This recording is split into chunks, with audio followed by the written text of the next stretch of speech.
la invitación. Es un placer estar aquí con ustedes y yo voy a hablar un poco sobre retracción palpebral.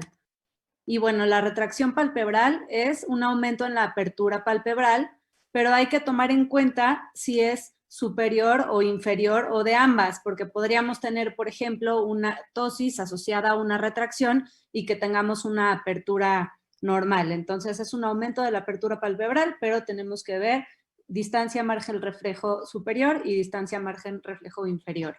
En todos estos casos vamos a encontrarnos con una exposición escleral y pueden llegar a tener síntomas de superficie por la exposición.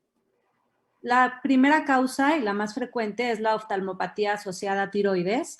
La oftalmopatía asociada a tiroides puede estar presente, la retracción puede estar presente en el 90% de los casos, ya sea activa o no activa, y los pacientes van a tener lagrimeo, fotofobia, síntomas de superficie. Pero hay otros casos que pueden ocasionar una retracción, por ejemplo, tumores orbitarios, algún traumatismo, una cirugía palpebral.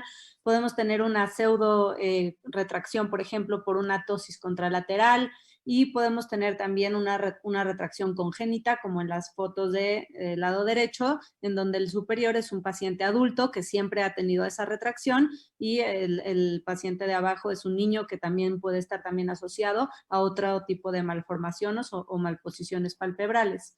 Y bueno, otros diagnósticos diferenciales como tumores orbitarios, pacientes con miopía muy alta, hidrocefalia, etcétera. Cuando es por oftalmopatía asociada a tiroides, que es lo más común, pues la causa es toda la fisiopatología que ya conocemos, de esa sustitución de fibroblastos por adipocitos, ese acúmulo de agua, y la causa sería una hiperfunción o fibrosis tanto de músculo elevador como recto superior en el caso de la superior, o en el caso de la inferior, contracción o fibrosis de recto inferior o de fascia cápsula palpebral, y en ambos casos la proptosis también puede hacer una retracción palpebral. Los grados, tanto en la superior como en la inferior, van de leve a moderado a severo, y cuando tenemos casos muy severos, tenemos importantes síntomas de superficie, podemos tener quemosis, podemos tener incluso ulceraciones corneales, lo que nos lleva a necesitar un tratamiento de inmediato. En cuanto al manejo, tenemos el manejo médico. En todos los casos vamos a requerir lubricantes, dependiendo la severidad, cámara húmeda, se ha utilizado también bloqueadores adrenérgicos y toxina botulínica con mayor frecuencia. Y en el caso quirúrgico va desde una tarsorrafia, que es temporal para mejorar estos síntomas de superficie y para disminuir los riesgos de ulceración corneal, o procedimientos para alargar el párpado. En cuanto al manejo médico, si es una causa de oftalmopatía tiroidea, por ejemplo, en ocasiones, sin hacer nada y manteniendo al paciente en control, esta retracción se puede arreglar por sí sola, como vemos en esta paciente. Y cuando no es así, podemos utilizar también la toxina botulínica. La toxina puede aplicarse tanto por vía anterior como en esta foto por vía posterior, que les estoy mostrando acá, y se coloca más o menos unas 7 unidades dependiendo el grado de la retracción, y lo colocamos cuando termina, por vía transconjuntival, cuando termina el tarso, en la unión del tarso y el músculo de Müller y la aponeurosis. Entonces, este tipo de tratamiento con toxina botulínica tiene que usarse o se usa en pacientes con retracciones leves a moderadas, no sirve mucho en retracciones muy severas, y también tampoco puede llegar a servir en pacientes con mucha cronicidad de la oftalmopatía. Por ejemplo, en este paciente que no llevaba tanto tiempo, era moderada esa retracción y tuvimos un buen resultado. Los efectos adversos, pues, es algo temporal, puede llegar a ocasionar una ptosis palpebral, puede llegar a ocasionar diplopia, incluso algunos pacientes han presentado ojo seco. Y vamos ahora al manejo quirúrgico. Primero que nada, pues conocer la causa de esta retracción, si es por oftalmopatía, saber si es estable o no es estable. Generalmente operamos a los pacientes después de 6 meses de estabilidad, y si es superior o inferior, y por supuesto el grado de retracción.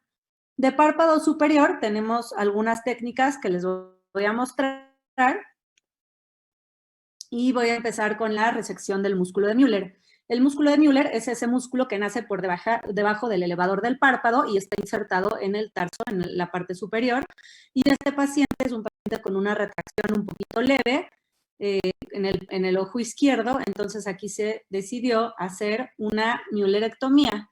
Una vez que infiltramos la conjuntiva para separar esa conjuntiva del músculo de Müller, vamos a hacer una disección con la tijera de Westcott para encontrar este músculo y separarlo completamente. Una vez que ya lo tenemos aquí separado, vamos a hacer esta resección. Más o menos el músculo de Müller nos ayuda a una apertura de unos 2 milímetros. Entonces, consideramos que eso es lo que un poquito va a disminuir el párpado. Entonces, aquí tenemos al paciente. De hecho, tenía un poquito de tosis contralateral, se hizo también una blefaroplastía, pero se ve como ya es mucho más simétrico la posición de sus párpados superiores y el borde del párpado se mantiene estable y con una buena forma. Otra técnica que les voy a mostrar es la desinserción del músculo del elevador. Este paciente, por ejemplo, es en el párpado superior del ojo derecho, tiene una retracción y lo que hacemos en esta desinserción, después de hacer la incisión en piel, separamos por planos, separamos músculo orbicular hasta llegar al elevador y tomamos una parte también del orbicular pretarsal que está unido también al músculo elevador. Después vamos a cortar esas fibritas, cortamos las fibras que están unidas al tarso y una vez que logramos separar todas estas fibras, vamos a tener ya separado ahí el músculo, sentamos al paciente y ahí vemos un poco sobrecorregido y eso es lo que queremos porque después va a retraer un poquito más. Y una vez ya decidida la posición, cerramos la piel con una sutura no absorbible, 6 ceros. Y aquí tenemos a nuestro paciente. Recordar que cuando hagamos este tipo de técnicas, siempre poner un punto de Frost hacia el lado contralateral. En este caso, ahorita les voy a mostrar qué hicimos en el párpado inferior, pero bueno, aquí se ve en el párpado superior, ahorita está abierto, pero el punto de Frost para cerrar el párpado. Y este es ya el resultado postoperatorio del paciente y se ve mucho más simétrico el párpado superior. Otra técnica para retracción de párpado superior que lo utilizamos mucho en oftalmopatía asociada a tiroides es la blefarotomía. Esta paciente, por ejemplo, tiene una retracción un poquito más importante que los pacientes anteriores y bueno, abrimos la piel, abrimos por planos y ven acá cómo estamos haciendo una incisión de todo el párpado. Es una incisión o un corte de espesor total, tanto de la parte lateral como la parte nasal, y vamos a dejar un puente en medio para mantener la estabilidad de nuestros párpados. Igual sentamos a la paciente, vemos la posición y ahí se ve perfectamente cómo dejamos ese puente y la blefarotomía que realizamos. Recuerden poner un punto de Frost para que eso no se vuelva a cicatrizar y haga fibrosis y vuelva a haber una retracción palpebral. En este caso, pues tenemos una mejora de esta retracción, puede llegar a haber una asimetría un poquito del borde y bueno, eso depende de cómo cicatrice también la paciente. Otra cosa que podemos hacer para la retracción de párpado superior cuando es un poquito más severa, por ejemplo, en este paciente que tenía una retracción congénita del párpado superior y son los espaciadores. En el párpado superior podemos utilizar tejido autólogo, pero siempre tejidos suaves para no lastimar la córnea, por ejemplo, paladar duro. No podemos usar tejidos más rígidos como sería, por ejemplo, el cartílago auricular, pero bueno, en este caso estamos usando esta matriz celular, que es el aloderm, y calculamos de los milímetros que haya de retracción, lo multiplicamos por 3 y eso es el tamaño que vamos a hacer. Y como se ve aquí en la foto, lo ponemos, hacemos esa desinserción que les enseñé y lo vamos a poner entre el tarso y el músculo elevador. Y este es el resultado después de la cirugía. Esta es otra paciente con oftalmopatía asociada a tiroides. Les enseño aquí el aloderm, cómo hay que hidratarlo perfectamente bien antes de utilizarlo. La paciente al principio está sobrecorregida con su Frost, en este caso hacia arriba, porque está abriendo el ojo, pero más o menos ese Frost se deja de 10 a 15 días estirando el párpado. Se lo puede abrir en ocasiones, pero la mayor tiempo posible hay que mantenerlo estirado. Y ya este es un periodo más tardío después de la cirugía.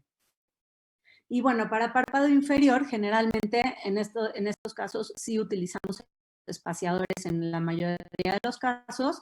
¿Y qué hacemos aquí? Hacemos desinserción de músculos retractores y ponemos un espaciador entre el tarso y los retractores, que ahorita lo vamos a ver. Aquí tenemos un poquito más de opciones para utilizar porque no tenemos tanto riesgo como en el párpado superior por el parpadeo. Y bueno, el aloderm, que ya lo vimos que ponemos el frost, aquí nada más se lo quitamos para la foto, y en la foto más tardía vemos que mejora muchísimo la superficie por mejorar esa retracción palpebral. Otro tejido que podemos utilizar es el paladar duro. Este es el paciente que les mostré anteriormente, pero vean que también en sus párpados inferiores tiene retracción. Y en este caso decidimos utilizar paladar duro. Aquí es la zona donde estamos tomando el injerto previa infiltración de lidocaína con epinefrina, y ahí se vio el injerto adelgazado y lo vamos a poner, como les mencioné, entre el tarso y los retractores. Entonces ponemos aquí, el primer punto va a ser con una sutura absorbible 6 ceros, generalmente utilizamos Vicryl, y el otro punto que va, el primero que fue de tarso al injerto y luego del injerto a los retractores. Y una vez hecho esto, en esta paciente decidimos también hacer una tarsorrafia, que esta va a ser una tarsorrafia temporal. Aquí estamos quitando la lámina anterior del párpado superior y posteriormente vamos a quitar la lámina posterior del párpado inferior para unir la lámina faltante del superior con el inferior. Entonces ahí lo unimos también con sutura absorbible 6 ceros. Y ahí formamos una buena tarsorrafia definitiva y un buen canto lateral. Y este es el paciente, ahora sí ya está con su frost también de párpado inferior, y ya más tardío para ver cómo subió bastante el párpado, y el párpado superior también se encuentra en buena posición. Otros tipos de técnicas que podemos utilizar para la retracción palpebral, este niño, por ejemplo, que tuvo una retracción palpebral congénita, que tenía también un euriblejaron, aquí nosotros pensamos que lo que le faltaba era la lámina anterior. Entonces miren la retracción y miren el lagoftalmos tan importante que tenía debido a esta retracción. ¿Qué hacemos acá? Vamos a poner piel en la lámina anterior, que es la que está faltando, y vamos a hacer una cantopexia. Entonces, abrimos la piel y el músculo orbicular del párpado inferior y vemos cuánto es lo que falta de tejido, y estamos acá dividiendo la lámina anterior y la posterior, tanto del párpado inferior como del superior, porque vamos a hacer una cantopexia, como una tira tarsal pequeñita de los dos párpados. Entonces, vamos a pasar un punto, que es un nylon 5 ceros o 4 ceros, del tarso del párpado inferior. Después lo estamos pasando por el reborde orbitario y después lo vamos a pasar por el tarso del párpado superior y lo vamos a unir tanto en el derecho, y ahí está en el ojo izquierdo igual, y ahí se ve el defecto. Entonces marcamos en la piel retroauricular, que es de donde vamos a tomar nuestro injerto, lo infiltramos y ya lo dividimos de una vez ahí para utilizar la mitad de ese injerto grande que vamos a tomar en un ojo y la otra mitad en el otro ojo. Entonces aquí ya resecamos toda la piel, ahí ya tenemos el injerto puesto y suturado, puede ser con una seda o con un nylon 6 ceros, a mí me gusta ponerle seda, y luego ponemos una gasita a manera de compresa para que quede bien en contacto ese injerto con el tejido receptor. Y cerramos la piel retroauricular sin ningún problema, con unos puntos de colchonero, va a cerrar perfectamente bien, sin dehiscencias y sin ningún problema. Entonces, aquí está nuestro paciente.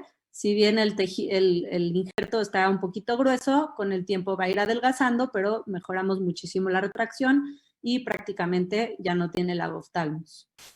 Y bueno, como conclusión, para poder manejar la retracción, lo primero es conocer la causa, conocer el tiempo de evolución, si es una oftalmopatía, que es lo más frecuente, saber si es activa o inactiva, si es superior o inferior, si es unilateral o bilateral, saber los síntomas que le está ocasionando a nuestro paciente, conocer perfectamente bien la anatomía y conocer todas estas distintas técnicas y más que hay para poder individualizar un tratamiento en nuestros pacientes. Muchas gracias. Aquí estamos todos los del servicio, menos los residentes nuevos, cuando podíamos venir todos.